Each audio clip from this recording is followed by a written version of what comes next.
नमस्कार विद्यार्थी मित्रांनो, welcome to my YouTube channel. मित्रांनो, आज आपण पवित्र पोर्टल शिक्षक भरती 2025-26 बोलणार आहे. मित्रांनो, मागच्या व्हिडिओला भरभरून प्रतिसाद दिल्याबद्दल खूप खूप धन्यवाद मित्रांनो. पण त्या व्हिडिओला खूप अशा कमेंट्स आलेल्या आहे की मॅडम, माझा सब्जेक्ट हा आहे, माझा टीईटीचा स्कोर हा आहे, टेटचा स्कोर हा आहे, माझं क्वालिफिकेशन एवढं आहे आणि मॅडम मला भरतीमध्ये चान्स मिळणार की नाही मिळणार. तर बघा मित्रांनो, विशेषतः महिलांचे खूप जास्त असे प्रश्न आहेत. तर खरंच तुम्ही खूप या स्टेजला खूप कन्फ्यूज आहे आणि सगळ्यांच्या मनात अशी भीती आहे की आपण लागणार आहोत की नाही, किंवा आपल्याला चान्स मिळणार आहे की नाही.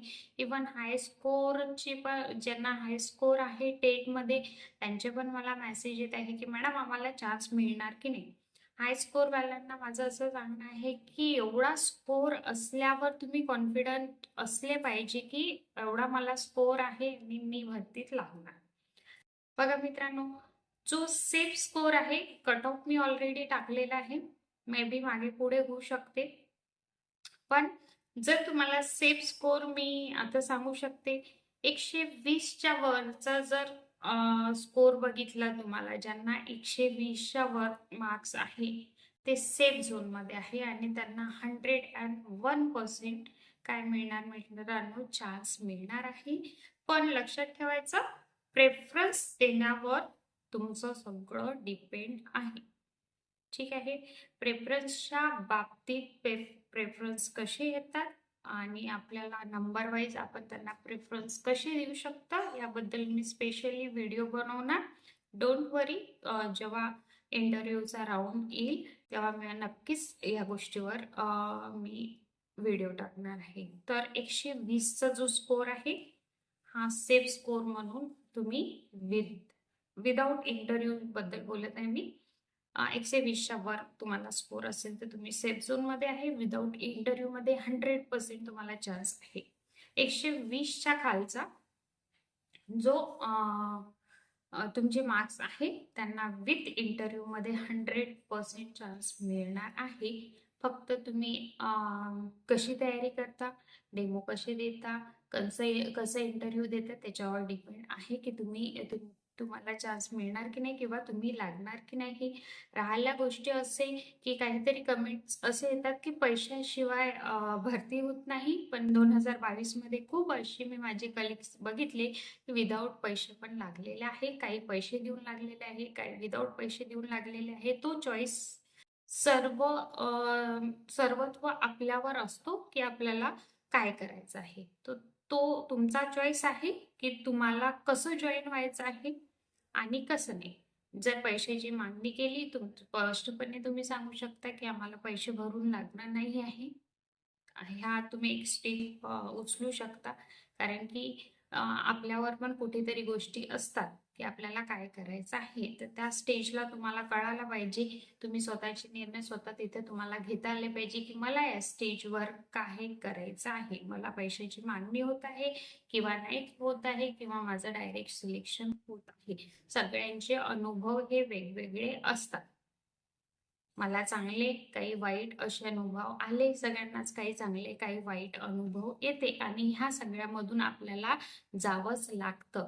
आणि कसं जावं लागते, अगदी विचारपूर्वक. मी आमची 2022ची जी भरती होती, यामध्ये आम्हाला काही माहीत नव्हतं. जशी भरती झाली तसं आम्हाला वाटलं, आम्ही केलं. पण 2025च्या भरतीमध्ये खूप सारे नियम आहे. विचार करूनच तुम्हाला सगळ्या स्टेप करावं लागेल. आणि माझ्याकडून जेवढी मदत होईल, जेवढं मार्गदर्शन होईल, ते नक्कीच मी तुम्हाला करणार आहे. कमेंट्स करा. कमी मार्क्स वाल्यांना माझं असं म्हणणं आहे की अगदी 2022चा राऊंड 2 जे झालं तेव्हा शिक्षक मिळालेले नाही. अगदी 34-16 मार्क्स एसटी कास्टला, 16 मार्क्सच्या महिलांना घेण्यात आलेला, 34 मार्क्सच्या एससी कास्टच्या महिलेला चा नंबर लागला. तर तुम्हाला जर बिलो 100 आहे तर तुम्हाला कोण म्हणते की चान्स नाही आहे. तुमच्या टॅलेंटवर, तुमच्या अभ्यासावर सगळं डिपेंड असते. हाय स्कोर वाले पण मागच्या भरतीमध्ये 130 वाला पण लागला नाही, पण बिलो 100 वाला लागलेला आहे. बिलो 100 असणं म्हणजे तो व्यक्ती मूर्ख असतो किंवा त्याला काही येत नाही असं काही नसतं. काही कारणास्तव त्यांना कमी मार्क्स मिळाले, वेळ मिळाला नसेल, पण हे जे लोक आहे तुमच्या टॅलेंटवर काय करतात ते सिलेक्शन करतात. हे तुमचं टॅलेंट अगदी हाय स्कोर असून जर तुमचा परफॉर्मन्स चांगला नसेल तर तुम्हाला सांगा कोण तुम्हाला सिलेक्ट करणार आहे. हाय स्कोर आहे तुमचं आणि टॅलेंटच नाहीये. इंटरव्ह्यूला गेले तुम्ही, डॉक्युमेंट व्हेरिफिकेशनला गेले, सांगा तुम्हाला घेतील का ते. आणि तोच जर बिलो 100 वाला शार्प माइंडेड असेल, हुशार असेल, त्याचं सिलेक्शन होणं 100% आहे. तर बघा मित्रांनो, ह्या व्हिडिओ मध्ये आपण काय गोष्टी करणार आहे की जे शासन निर्णय आहे काही काही, कारण की तुम्हाला सगळ्यांना खूप सारे प्रश्न आहेत, त्याचे उत्तर देण्याचा मी प्रयत्न करतो शासन निर्णयानुसार. तर बघा मित्रांनो, ह्या भरतीमध्ये सेल्फ सर्टिफाईड करणारे जे कॅन्डिडेट आहे 1,80,000 आहे. तो ऑब्विसली इतक्या जागा मिळणार नाही आहे. काहीच लोकांना इथे चान्स मिळणार आहे. संच मान्यता पूर्ण झालेली आहे. त्याच्यानंतर आता रोस्टर कंप्लीट करणं चालू आहे मित्रांनो. म्हणजे रोस्टर कंप्लीट करणं चालू आहे म्हणजे जी बदली प्रक्रिया आहे किंवा समायोजन करणं आहे, कोणाचे अतिरिक्त शिक्षक झाले यांचं समायोजन करणं आहे, ही प्रक्रिया म्हणजे आपण त्याला रोस्टर कंप्लीट करणं म्हणतो. आणि शासनाने ऑलरेडी आपल्याला डेडलाईन दिलेली आहे 31 मार्च पर्यंत हे सगळं समायोजन होऊन आपल्याला एक आकडा माहीत झाला पाहिजे की एवढे एवढे शिक्षक आपल्याला लागणार आहे या भरतीमध्ये 2025-26 मित्रांनो. तर बघा मग किती टीचर लागेल. बघा मित्रांनो, शासन निर्णयानुसार जर तुम्ही UGTचा म्हणजे 1 ते 5 वर्गाचा विचार केला तर बघा मित्रांनो, एक 60 जर विद्यार्थी असेल 1च्या 5 मध्ये तर तिथे तुम्हाला 60 विद्यार्थ्यामागे 2 टीचर लागणार आहे. म्हणजे 2 शिक्षक तिथं अनिवार्य असतात मित्रांनो.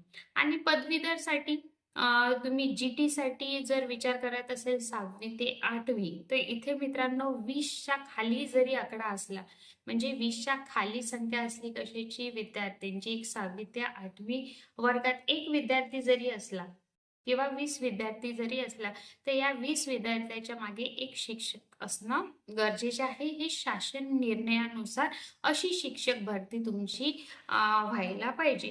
किती जागा यायला पाहिजे तर ZP मध्ये एक 10 ते 15 हजारापर्यंत जागा येणार मित्रांनो.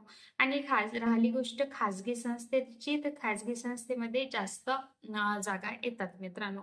तर जागेची एवढी तुम्ही काळजी करू नका, पण कॅन्डिडेट जास्त आहे आणि जागा त्याच्या कम्पेअर काय असतं मित्रांनो, कमी असतात. मग आता ही भरती 100% होते का?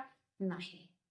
शासन निर्णयानुसार एक 80% भरती जी आहे मित्रांनो ती केली जाते. राहिलेली जे 10% आहे ते नंतर कन्वर्ट करून काय केल्या जाते, भरल्या जात असते मित्रांनो. मीन्स 80% टोटल 100% भरती होत नाही. 80% भरती होते. 10% जागा राखीव ठेवल्या जातात मित्र. ही झाली एक गोष्ट. त्याच्यानंतर भरती कधीपासून चालू होणार? एप्रिल महिन्यापासून 100%. 31 मार्च पर्यंत जर डेट त्याने वाढवून दिली तर किती 8 दिवस वाढवून देऊ शकतात. म्हणजे आपलं जी जाहिराती येणं स्टार्ट होईल तर त्या second week of the April means the April month मध्ये जाहिराती येणार आणि तुम्हाला प्रेफरन्स व्हायला मिळू शकते एंडिंगच्या एप्रिलला. भरती कधी होणार, प्रोसेस कधीपर्यंत, 2 महिने लागत असतात. जून पर्यंत 100% विदाउट इंटरव्ह्यूची लिस्ट लागणार आहे. एक जनरल मेरिट लिस्ट प्रसिद्ध केल्या जाते, त्याच्यातून आपला मेरिट बघून घ्यायचा, त्यानुसार ही लिस्ट लागत असते मित्रांनो पवित्र पोर्टलची. त्यानंतर बघा मित्रांनो, इथं जी व्यावसायिक अर्हता आहे किंवा शिक्षक पात्रता परीक्षा अनिवार्य आहे, कोणती? TET मित्रांनो. तर 1ली ते 5वी किंवा 6वी ते 8वी किंवा 9वी ते 10वी बरोबर आहे. या शैक्षणिक अर्हता आपण कसं ठरवू? तर जनरली असा क्वेश्चन आला, की इंग्रजी मीडियम पाहिजे किंवा सेमी इंग्रजी मीडियमचा एक प्रश्न आला होता. तर ह्यांना मी सांगू इच्छितो, अ, बघा, इंग्रजी माध्यमासह शाळेचे माध्यम जसे की, म्हणजे काही शाळेचे माध्यम इंग्रजी माध्यम आहे, काहीचे मराठी आहे, काहीचे उर्दू आहे, काहीचे कन्नड आहे. तर इत्यादी विचारात घेऊन उमेदवारांनी शालांत परीक्षा ज्या माध्यमातून उत्तीर्ण केलेली आहे. मग आता तुम्हाला कसं कळणार की कोणत्या माध्यमातून आम्ही शालांत परीक्षा उत्तीर्ण केलेली आहे? तो ऑब्व्हियसली काही लोकांनी मराठीमधून केली असेल, काही लोकांनी इंग्लिशमध्ये केली असेल. तर तुमचं माध्यम एक तर मराठी असेल. मोस्ट ऑफ द कॅन्डिडेटचे महाराष्ट्रामध्ये माध्यम त्यांचा मराठी असतो. आताची जे अपियर स्टुडंट आहे त्यांचा माध्यम इंग्लिश असणार. बरोबर आहे.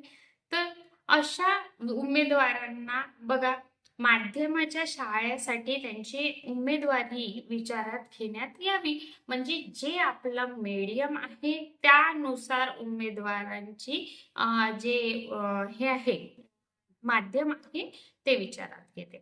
आता दुसरा प्रश्न इथं असा आहे की बघा, 1ली ते 5वी या गटासाठी सेमी इंग्रजी विषयाकरिता व्यावसायिक अर्हता, आणि हा प्रश्न मला विचारला होता की सेमी इंग्लिश जर असला तर तिथं इंग्रजीचा कॅन्डिडेट लागतो की मराठी माध्यमाचा? तर बघा मित्रांनो, 1ली ते 5वी या गटासाठी सेमी इंग्रजी विषयाकरता व्यावसायिक अर्हता इंग्रजी माध्यमातून पूर्ण करण्याची अर्हता निश्चित करण्यात आलेली आहे. म्हणजेच की इथं 1ली ते 5वी जर तुम्ही माध्यम इंग्रजी विषयासाठी माध्यमाचा विचार करत आहे, सेमी इंग्रजी, तर तिथं तुमचं शैक्षणिक अर्हता ही इंग्रजी माध्यम असली पाहिजे. म्हणजे इंग्रजी माध्यमाच्या उमेदवाराचा इथं विचार करण्यात येणार आहे. मराठी मीडियमच्या उमेदवाराचा इथं विचार केला जाणार नाही. हा एक पहिला मुद्दा. तर बघा, त्या सामाजिक प्रवर्गासाठी असे उमेदवार उपलब्ध न झाल्यास, इंग्रजी मीडियमचे जर उमेदवार मिळाले नाही, ठीक आहे, न झाल्यास अशा रिक्त राहणाऱ्या पदासाठी नव्याने जाहिरात देऊन काय करायचे? नव्याने जाहिरात कधी येईल? मग दुसऱ्या राऊंडमध्ये. म्हणजे पहिल्या राऊंडमध्ये जर तुम्हाला शिक्षक मिळाला नाही इंग्रजी मीडियमचा, तर दुसऱ्या राऊंडमध्ये तुम्हाला काय करावं लागेल? नव्याने जागा टाकावं लागेल. आणि बघा, नव्याने जाहिरात देऊन या उमेदवारासह ज्या उमेदवारांनी व्यावसायिक अर्हता इंग्रजी माध्यमातून पूर्ण केलेली नाही आहे असे उमेदवार, म्हणजे मराठी माध्यमाचे, मात्र 12वी विज्ञान, BA, MA इंग्रजी, BSc, MSc अशी शैक्षणिक अर्हता धारण केलेल्या उमेदवारांनी, बघा पुन्हा रिपीट करते, 12वी विज्ञान, BA, MA इंग्रजी, BSc, MSc हे जे शैक्षणिक अर्हता आहे अशा उमेदवारांना पात्र समजण्यात मुभा देण्यात येत आहे. इंग्रजी मीडियमचा उमेदवार मिळाला नाही तर ज्यांची शैक्षणिक अर्हता 12वी मध्ये विज्ञान आहे, त्यांनी BA केलेला आहे, MA केलेला आहे कशामध्ये? इंग्रजी विषय, BSc केलेले आहे, MSc केलेले आहे, अशा उमेदवारांचा विचार केला जाईल. पण कधी मित्रांनो, जर त्यांना कॅन्डिडेट मिळाला नसेल, दुसऱ्यांदा त्यांनी जाहिरात द्यायची आहे दुसऱ्या राऊंड मध्ये, तेव्हा ते अशा प्रकारचे कॅन्डिडेट घेऊ शकतात. हा झाला एक मुद्दा. त्याच्यानंतर बघा, म्हणजे आता सेमी इंग्रजीसाठी कोण ऍप्लिकेबल आहे? इंग्लिश मीडियमचे उमेदवार, इंग्लिश माध्यमाचे, मराठी माध्यमाचे त्यांना कन्सिडर केल्या जाणार नाही. मराठी माध्यमाच्या शाळांवर मराठी माध्यमाचे उमेदवारांचा विचार केला जाईल. मग ही भरती कशी होणार? तर एकाच एक प्रमाण आहे, एक जागेवर एक. विथ इंटरव्ह्यूचा जर तुम्ही विचार केला तर एकाच 3 प्रमाण आहे. म्हणजे एका जागेसाठी 3 उमेदवार काय आहे? ऍप्लिकेबल आहे विदाउट इंटरव्ह्यू मध्ये. एकच उमेदवार एका जागेसाठी ऍप्लिकेबल आहे. विथ इंटरव्ह्यू मध्ये एकाच 3 असे उमेदवार आहे. 2022च्या भरतीमध्ये एकाच 10 अशी असा प्रमाण होता, ते चेंज होऊन एकाच 3 असं झालेलं आहे मित्रांनो. त्यानंतर बघा की शैक्षणिक अर्हता 14/5/2025 पर्यंत धारण केलेली असावं. सगळे डॉक्युमेंट 14/5/2025च्या पहिले राहिलेले पाहिजे. आणि तुमची व्यावसायिक अर्हता जे अपेयर विद्यार्थी आहे त्यांचं 15/9/2025 पर्यंत पूर्ण पाहिजे. ह्या 2 डेडलाईन्स आहे. याच्या पहिलेचे सगळे डॉक्युमेंट तुम्हाला हवे आहे, त्याच्यानंतरचे नाही. सगळ्यांना नॉन क्रिमिलियर कास्टवाल्यांना नॉन क्रिमिलियर पण तेव्हाच लागणार आहे, किंवा करंट याचं इयरचं पण तुम्ही दिलं तर चालते. जनरली आता 3 वर्ष असं निघत असतो. नॉन क्रिमिलियर तर ऑब्विसली ते जर तुमच्याकडे असेल तर नो प्रॉब्लेम. बघा, जाहिरातीतील आरक्षण, येता गट व विषय, उमेदवारांनी निवडलेले प्राधान्यक्रम बघा मित्रांनो, यांची गुणवत्तेनुसार एकत्रित विचार करून, बरोबर आहे, गुणवत्तेनुसार काय केलेलं आहे तर विचार करण्यात येणार आहे. ठीक आहे. त्या व्यवस्थापनाची सर्वसाधारण गुणवत्ता यादी जनरल मेरिट लिस्ट पवित्र पोर्टलवर प्रसिद्ध करण्यात येईल. प्रेफरन्स तुम्ही लॉक करण्याच्या नंतर काय होईल मित्रांनो, जनरल मेरिट लिस्ट लागत असते आणि त्यानुसार विदाउट इंटरव्ह्यूची भरती होत असते. आणि या लिस्टमध्ये ज्या ज्या कॅन्डिडेटचे नावं आले किंवा सिलेक्शन झाले तर ते खूप लकी असणार आहे. फक्त त्यांना डॉक्युमेंट व्हेरिफिकेशन करा आणि जॉईन करा अशी प्रोसेस असते. म्हणजे त्यानंतर जॉईनिंग नंतर भरपूर अशा प्रोसेस असतात. आपण जॉईनिंग त्यांना डॉक्युमेंट व्हेरिफिकेशन करावं लागतं एवढंच फक्त, आणि जॉईनिंग करून घ्यावं लागतं. तर हे फार लकी लोक असतात, फार कमी. आणि ज्यांना हाय स्कोअर आहे ऑब्विसली त्या लोकांची नावं या लिस्टमध्ये असणार आहे. तर ज्यांना कमी मार्क्स आहे त्यांनी बिलकुल हताश होऊन जायचं नाही. विथ इंटरव्ह्यूचे राऊंड लागतच असतो आणि त्यामध्ये सगळ्यांना चान्स मिळतच असतो. तर बघा, ही मेरिट लिस्ट लागणार आहे. ठीक आहे. तर बघा मित्रांनो, आता इथे उमेदवारांनी काय करायचंय, वय, शैक्षणिक व व्यावसायिक अर्हता, आरक्षित प्रवर्ग असल्यास म्हणजे कास्ट असल्यास किंवा ओपन गटातील मोडत नसल्यास प्रमाणपत्र म्हणजे नॉन क्रिमिलियर.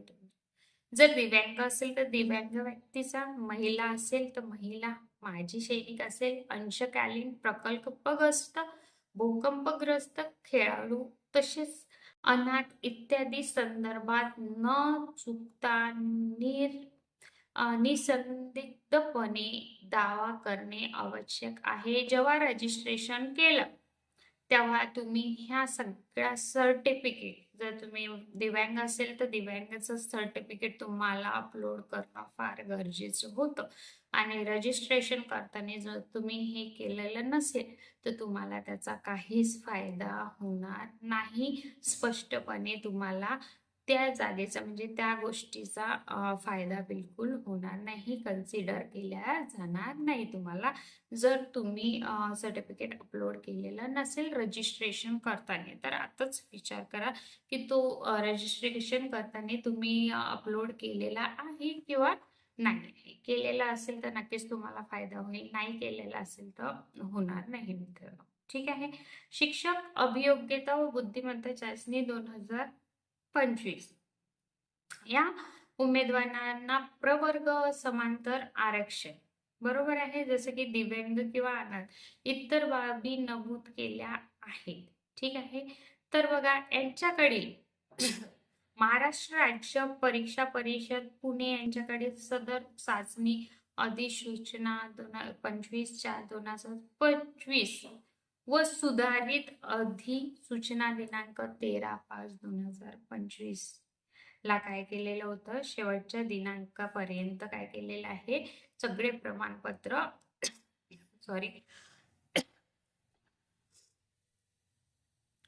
आपल्याला तोपर्यंतचे पाहिजे. त्यामध्ये नॉन क्रीमी लेअर पण आलं आणि सगळे सर्टिफिकेट हे आधीचेच पाहिजे मित्रांनो. ठीक आहे.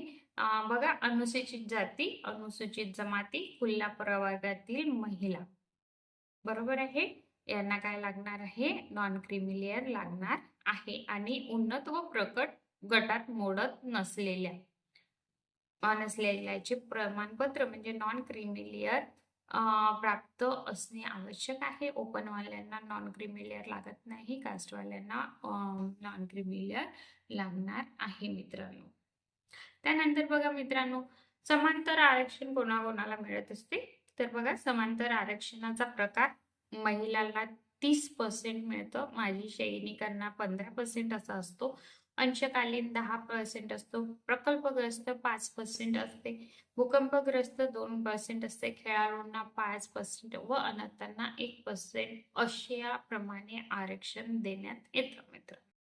आता इथे महिला आरक्षण जर तुम्ही असेल, ठीक आहे, तर यांना नॉन क्रीमी लेअर 100% तुम्हाला ते लागू असणार आहे, बरोबर आहे.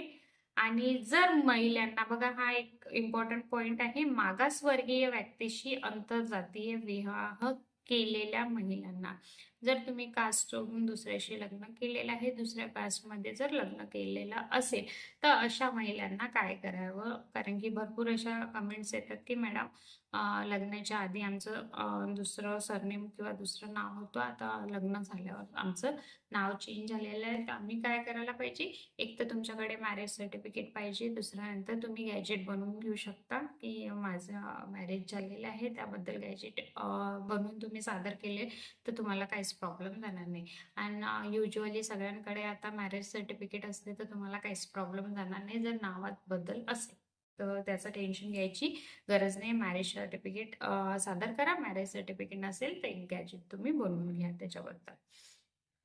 केलेला आंतरजातीय विवाह केलेल्या महिला उमेदवारांना त्यांचे स्वतःचे मूळ प्रवर्गानुसार सवलती देय असतील. जर तुम्ही आंतरजातीय विवाह केला असला तरी तुम्ही मूळ ज्या कास्टच्या आहे, तुम्ही मूळ ज्या प्रवर्गाचे आहे, त्यानुसारच तुम्हाला सवलत मिळणार आहे. जर म्हणजे लग्नाच्या आधी तुम्ही ओपन कास्टमध्ये असाल आणि लग्नाच्या नंतर जर तुमची कास्ट चेंज झाली असेल, तर तुम्हाला ओपन मधूनच कन्सिडर केल्या जाईल, तुम्हाला कास्टचा कोणताही फायदा होणार नाही. हा एक मुद्दा महत्वाचा आहे मित्रांनो. आणि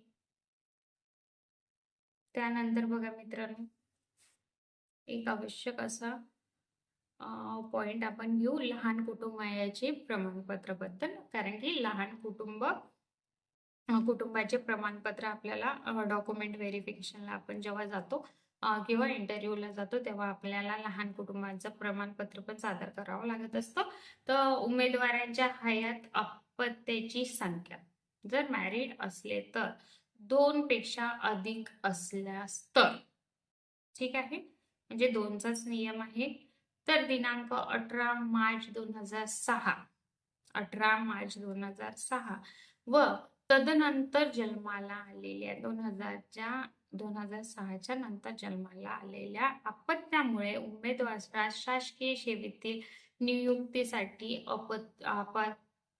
अपात्र ठरवण्यात येईल मित्रांनो. 2च अपत्य असणे तुम्हाला गरजेचे आहे, तिसरा असायला नको मित्रांनो. आणि ते पण अपत्य 2006 नंतर असेल, म्हणजे 6च्या पहिले जर तुम्हाला आहे तर ठीक आहे, पण 6च्या नंतर जर तुम्हाला 2 पेक्षा अधिक अपत्य आहे, तर तुम्ही या भरतीतून नक्कीच बाहेर जाल, अपात्र ठराल. संगणक हाताळणी व वापरण्याबाबतची नाही, म्हणजे MSCIT असं सगळे उमेदवार म्हणते की MSCIT कंपल्सरी पाहिजे का? ठीक आहे. तर बघा, महाराष्ट्र नागरी सेवा म्हणजे संगणक हाताळणी वापरण्याबाबतचे ज्ञान आवश्यक ठरवण्याबाबत, ठीक आहे. नियम 1999 मधील तरतुदीनुसार शासनाने वेळोवेळी आवश्यक ठरलेले संगणक अर्हता विहित कालावधीत धारण करणे आवश्यक राहील. MSCIT झालेली नसेल, कॉम्प्युटर कोर्स झालेला नसेल, तर तुम्हाला चान्स दिला जाईल की एवढ्या ड्युरेशन मध्ये तुम्ही काय करायचं आहे, तुमचं हे संगणक शिक्षण प्रशिक्षण किंवा संगणकाबद्दल जे पण सर्टिफिकेट आहे म्हणजे MSc IT हे तुम्हाला त्या कालावधीत म्हणजे संस्थेमार्फत तुम्हाला काहीतरी कालावधी मिळेल की याच्यामध्ये तुम्ही काय करून टाका, तुमचं MSc IT कंप्लीट करून सादर करून द्या, तुम्हाला ते करावं. म्हणजे आता जर नसेल तुमचं MSc IT तर डोंट वरी, तुम्हाला वेळ त्याबद्दल दिला जाईल. संस्थेवर डिपेंड असेल त्यांना वेळ द्यायचा आहे किंवा नाही, पण तुम्हाला जनरली मिळेल. ज्यांचं झालं नसेल त्यांनी आताच ऍडमिशन घेऊन घ्या आणि प्रोसेस चालू करून द्या, कारण की भरतीला एक 26-27 मध्ये ही भरती जाणार आहे आणि तोपर्यंत तुमचं MSc IT एक 6 महिन्यात 3 महिन्यात कंप्लीट होते. तर त्याबद्दल काळजी करण्याची गरज नाही आहे.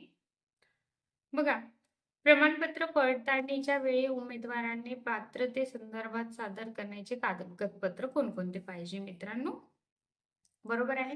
तर काय काय? उमेदवाराची गुणवत्ता, त्याचा प्रवर्ग, त्याची शैक्षणिक अर्हता, त्याचा वयोमर्यादा, बरोबर आहे. त्यांनी दिलेले पसंतीक्रम, अन्य पात्रतेच्या अटीच्या अधीन राहून निव्वळ तात्पुरत्या स्वरूपात नियुक्तीसाठी शिफारस करण्यात येईल मित्रांनो. बरोबर आहे. तर ह्या सगळ्या गोष्टी त्यांना पाहिजे. काय पाहिजे कागदपत्र उमेदवारांना? वयाचा पुरावा, मॅट्रिकचे प्रमाणपत्र किंवा माध्यमिक शाळांचे प्रमाणपत्र तुम्हाला एक असायला पाहिजे किंवा जन्मदिनांक नमूद असलेले म्हणजे बर्थ सर्टिफिकेट असू शकते किंवा जन्माचा दाखला आपला असलेला पाहिजे. शैक्षणिक अर्हता मी आधी सांगितलेलं आहे, 1 ते 5 असलं तर तुमचं DED असणं गरजेचं आहे. TET पास असणे फार गरजेचे आहे.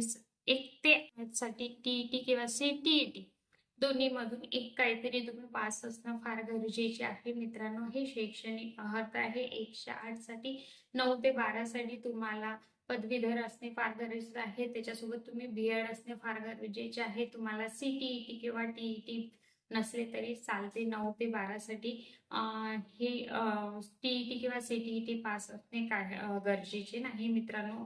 पहिली ते 8वी पर्यंत CTET किंवा TET लागू आहे मित्रांनो. जर तुम्हाला पदोन्नती होत असेल म्हणजे 8वी मधून तुम्ही 9वी मध्ये तुमची पदोन्नती होत असेल किंवा मग तुम्ही मुख्याध्यापक या पदावर जर तुमची नियुक्ती होत असेल तेव्हा तुम्हाला TET पास होणे किंवा CTET पास होणे अनिवार्य आहे. अदरवाईज 9 ते 12 साठी तुम्हाला TET किंवा CTET ची गरज नाही मित्रांनो. तर बघा मित्रांनो, ही होती संपूर्ण माहिती. शासन निर्णयानुसार तुम्हाला मी ह्या गोष्टी सांगितलेल्या आहे आणि पुन्हा जर तुम्हाला आणखी काही वाटत असेल तर नक्कीच मला कमेंट करा की मॅडम ह्या गोष्टीबद्दल तुम्ही व्हिडिओ बनवा. नक्कीच मी तुम्हाला मदत करेन. व्हिडिओ जर तुम्हाला आवडला असेल तर मित्रांनो नक्की लाईक करा, हाईप करा, चॅनल सबस्क्राईब करा. जास्तीत जास्त जर तुमचे ग्रुप असतील तर त्यामध्ये शेअर करा जेणेकरून दुसऱ्यांना पण मदत होईल मित्रांनो. धन्यवाद.